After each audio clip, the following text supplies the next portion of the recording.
Alhamdulillahirabbil alamin. Wassalatu wassalamu ala asyrafil anbiya'i wal mursalin wa ala alihi wa ashabihi wa man tabi'ahum bi ihsanin ila yaumiddin, amma ba'du. Sesungguhnya Allah Subhanahu wa taala mengutus baginda Rasulullah sallallahu alaihi wasallam dengan agama yang mana agama tersebut menutup semua agama yang ada. Allah Subhanahu wa taala jadikan Islam sebagai agama yang menghapus agama sebelumnya dan sebagai saksi bagi agama sebelumnya. Sebagaimana Allah Subhanahu wa taala menjamin bahwa Islam itu pasti dijaga oleh Allah Azza wa Jalla dari perubahan. Yang mana Islam juga merupakan di antara bentuk jalan yang lurus yang telah disebutkan oleh Allah Subhanahu wa taala, yang mana apabila seorang muslim menempuhnya, maka mereka akan selamat dunia dan akhirat. Namun bagi mereka yang melenceng darinya, maka mereka akan binasa dan celaka. Karena seorang yang melenceng darinya, berarti mereka telah keluar dari fitrah yang telah ditentukan oleh Allah Azza wa Jalla di dalam jiwanya. Allah Subhanahu wa taala menyebutkan, "Fa'aqim wajhaka lid-dini hanifa." Luruskan wajahmu untuk agama yang hanif, fitratallahi allati fatara an-nasa 'alaiha, yang itu merupakan di antara fitrah yang tertanam dalam tubuh manusia. La tabdila li khalqillah, dan tidak akan pernah ada pengganti terhadap ciptaan Allah Azza wa Jalla. Poin pertama, Islam itu merupakan agama fitrah. Allah Subhanahu wa taala menciptakan manusia condong kepada kebaikan, condong kepada sesuatu yang bisa mendatangkan manfaat. Kemudian mereka akan meninggalkan sesuatu yang bisa mendatangkan mudarat atau yang bisa mendatangkan kerusakan dalam kehidupan. Nah, ketika seseorang manusia, misalnya mereka melihat makanan, kemudian mereka melihat makanan itu adalah makanan yang bisa memberikan manfaat, maka mereka akan mengambilnya. Tapi kalau sekiranya makanan tersebut adalah makanan yang bisa mendatangkan mudarat, makanan yang merusak, makanan yang ada penyakit, maka tentunya seorang akan meninggalkannya.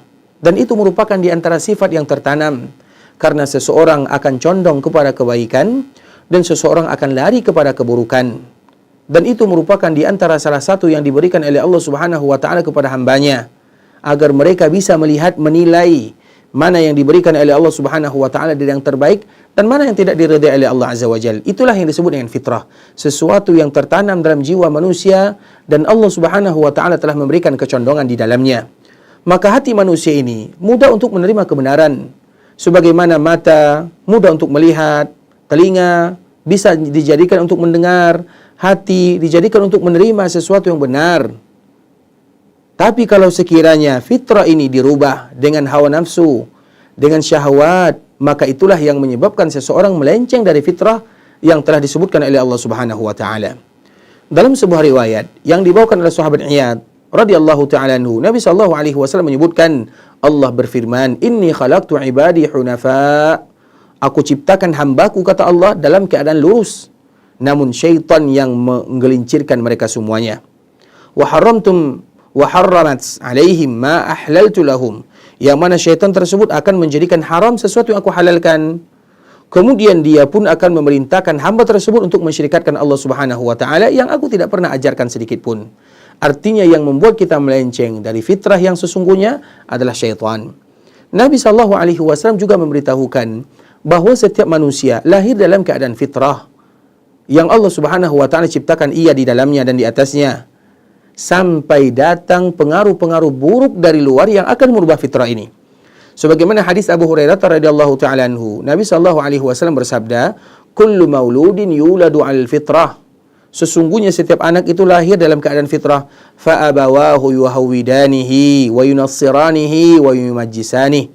Namun orang tua yang akan membuat dia menjadi seorang Yahudi atau perangai Yahudi, atau orang tua yang akan membawa dia kepada agama Nasara atau perangai Nasara, atau orang tua yang akan mengajak dia ke agama Majusi atau seperti perlakuan orang-orang yang Majusi.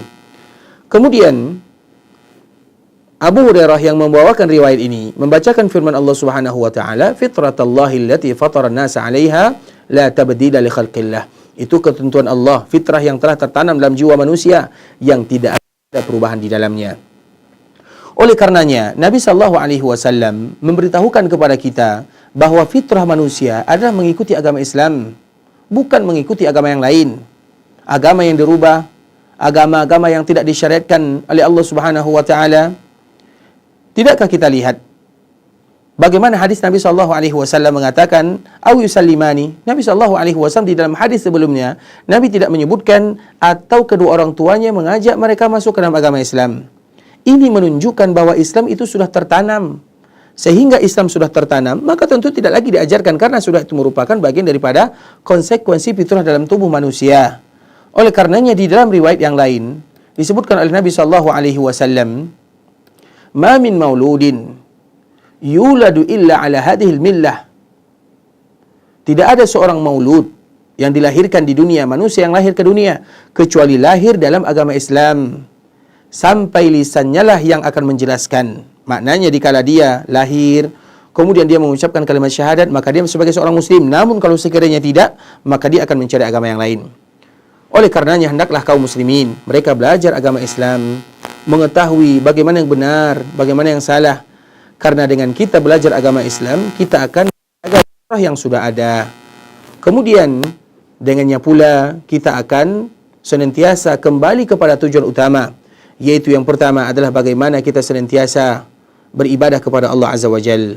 Orang yang tidak belajar, maka mereka akan menyimpang dari Allah Azza wa Jal. Mereka akan melakukan kesyirikan. Mereka tidak lagi meyakini Allah yang menciptakan semuanya, Allah yang mengatur semuanya. Sedangkan mereka yang memiliki fitrah yang jujur, fitrah yang selamat, maka mereka akan selalu berubudiyah kepada Allah, mengakui keesaan Allah, ubudiyah. Kemudian mereka akan kembali dan senantiasa mensifatkan Allah dengan sifat-sifat yang sempurna, keimanan yang mulia, dan mereka akan melakukan apa yang Allah perintahkan kepadanya dan meninggalkan apa yang dilarang. Begitu juga di dalam agama Islam mengizinkan kepada kita untuk melakukan sesuatu kebaikan dan mengharamkan segala sesuatu yang buruk. Karena fitrah condong kepada yang baik, kemudian lari daripada yang buruk. Begitu juga sebagaimana agama Islam memerintahkan kita untuk memiliki akhlak yang mulia, akhlak yang terpuji, dan melarang kita untuk melakukan perbuatan tercela yang bisa merugikan diri sendiri atau orang lain. Karena sesungguhnya jiwa yang lurus mencintai kebaikan dan menolak keburukan. Sebagaimana hadis Abu Hurairah radhiyallahu taala anhu, bahwasanya Rasulullah sallallahu alaihi wasallam pernah menyebutkan, "Tsumma utitu bi ina'ain." Ketika melakukan perjalanan Isra dan Mi'raj, maka aku diberikan dua bejana. Fi ahadihima laban wa fil akhari khamr. Yang mana salah satunya adalah susu, yang lain isinya adalah khamar. Faqala ashrab. Maka dikatakan kepada Nabi sallallahu alaihi wasallam, minumlah ayyuhuma syi't. Minum dari mana yang kamu suka. Fa akhadhtu laban fa syaribtuhu. Maka aku pun mengambil susu dan aku pun meminumnya. Faqila li akhadhtal fitrah. Kemudian ada yang mengatakan kepadanya, yaitu malaikat Allah Azza wa Jal, engkau telah mengambil fitrah. Amma innaka law akhadhtal khamar ghawat ummatuk. Kalau sekiranya engkau minum khamar, maka tentunya akan menyebabkan umatmu akan menyimpang dari fitrahnya. Barakallahu fikum wa jazakumullahu khaira. Semoga Allah senantiasa memberikan kekuatan kepada kita berada dalam fitrah yang salimah. Assalamualaikum warahmatullahi wabarakatuh.